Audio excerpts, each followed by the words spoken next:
안녕하십니까. CUITV 뉴스 성소입니다. 갑작스레 다가온 무더위로 조금은 빨리 냉방기기를 사용하실 겁니다. 그만큼 냉방병에 걸리기도 쉬우니 냉방 시간을 줄이고 에어컨을 1시간 간격으로 가동하시기 바랍니다. 첫 번째 소식입니다. 대구 가톨릭대학교의 축제 대동제가 23일부터 25일까지 3일간 진행됐습니다. 다양한 볼거리와 먹거리가 가득했습니다.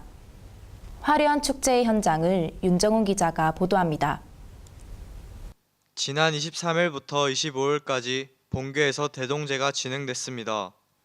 대동제에서는 각 과들이 저마다의 개성 있는 이벤트들로 주막을 운영하고 다양한 플리마켓들도 열어 학생들의 관심을 샀습니다.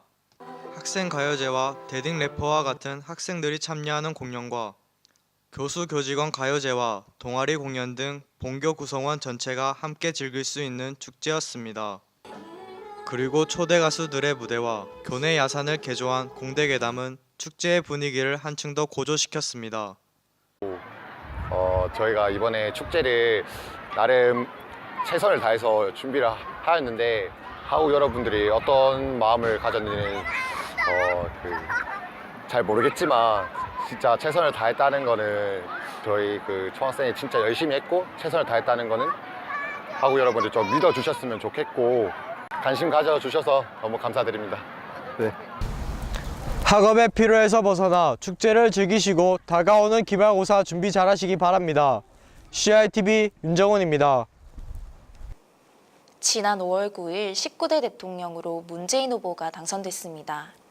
많은 시청자분들이 20대를 위한 공약에 많은 관심을 두고 계실 텐데요.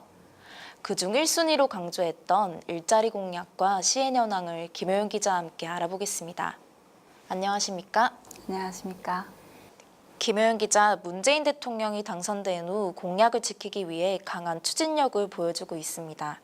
특히 일자리 부분은 우리 사회의 고질적인 문제였던 만큼 많은 공약들이 뜨거운 감자였죠. 문 대통령이 후보일 때 어떤 방안을 약속했습니까? 네, 공공 부문을 중심으로 81만 개의 일자리를 창출하고 다가오는 4차 산업혁명을 선도하기 위한 4차 산업혁명위원회를 설치하겠다고 밝혔습니다. 또한 창업국가를 만들기 위한 방법도 제시했고요. 실노동시간을 단축해 일자리를 나누겠다고 약속했습니다. 그리고 비정규직 격차 해소와 최저임금 1만 원 이상을 약속했습니다. 네, 이 중에서 현재 공공 부분을 중심으로 81만 개 일자리를 창출하겠다는 안건을 추진 중인데요. 국민들이 많은 관심을 쏟고 있을 텐데 구체적으로 어떻게 진행 중인가요? 네, 지난 24일 국정기획자문위원회에서 기획재정부가 가능한 6월 말까지 공공부문 일자리 충원 로드맵을 발표할 예정이라고 보고했습니다. 이를 위해 5월 말과 6월 초에 공공부문 일자리 현황과 추가로 필요한 인원에 대해 각 기관별로 조사가 들어갑니다. 그 뒤 각 관계부처와의 협의를 통해 종합계획을 마련할 예정입니다. 그 시작으로 기획재정부에서는 이달 29일에 열리는 6월 임시국회회의에서 일자리와 관련한 추가 경정 예산안을 편성해 제출할 계획이라고 합니다.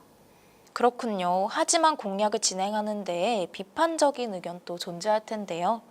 어떤 의견들이 있나요?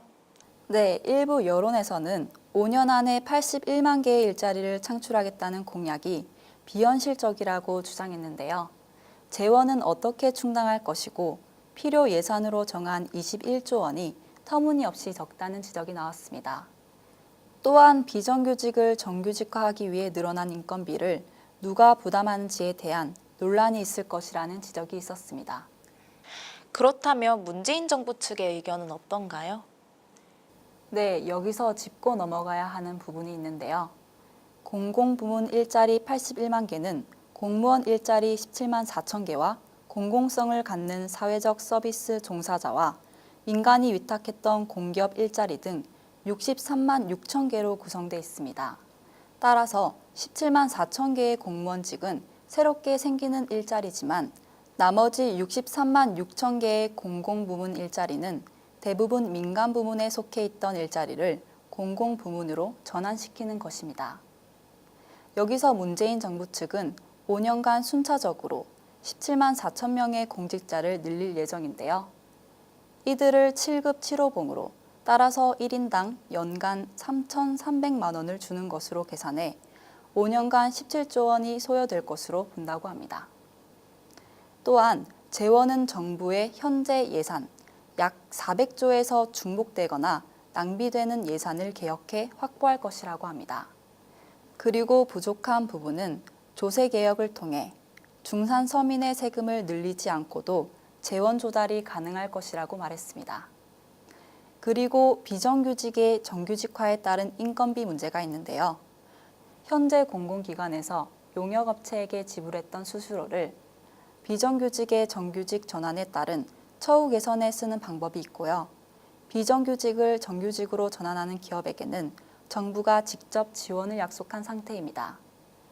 그렇군요. 그런데 비정규직의 정규직화 정책을 시행하면 기존 정규직 근로자들이 문제를 제기할 것으로 예상하는데요. 또 어떤 문제점이 존재할까요? 네, 맞습니다. 기존 정규직과의 형평성도 문제점으로 대두되고 있고요. 정규직 노조단체와 비정규직 노조단체 간의 갈등도 배제할 수 없습니다. 민간 부분의 비정규직도 해결해야 할 과제입니다. 많은 사람들이 공공기관으로 몰리면 중소기업의 인력이 감소할 위험도 우려되고 있습니다. 하지만 현 정부는 비정규직의 정규직화가 인건비 상승이 아닌 고용 안정성에 중점을 두고 있다고 합니다. 대한민국 비정규직판이 너무 커져 있기 때문에 해결하기 위해서는 많은 노력과 시간이 필요해 보입니다. 네, 김효윤 기자 수고 많으셨습니다.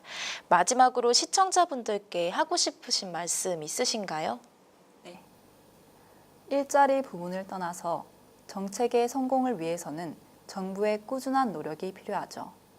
하지만 시민들의 적극적인 관심과 꾸준한 정치 참여가 무엇보다 중요할 것으로 보입니다. 이상으로 CUI TV 뉴스를 마치겠습니다. 시청해주신 여러분 감사합니다.